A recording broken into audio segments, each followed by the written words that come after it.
So in this video, I'll show you how to replace a rotor head which is not working.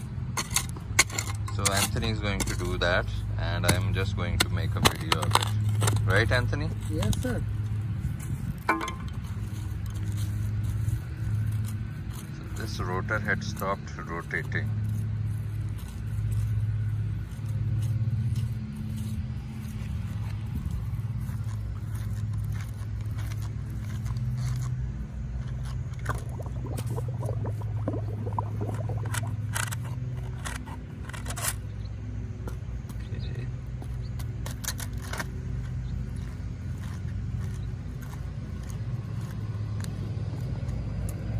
Ah, good work.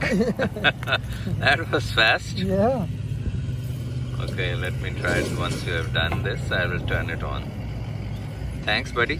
No problem, sir. That was quick. Anytime.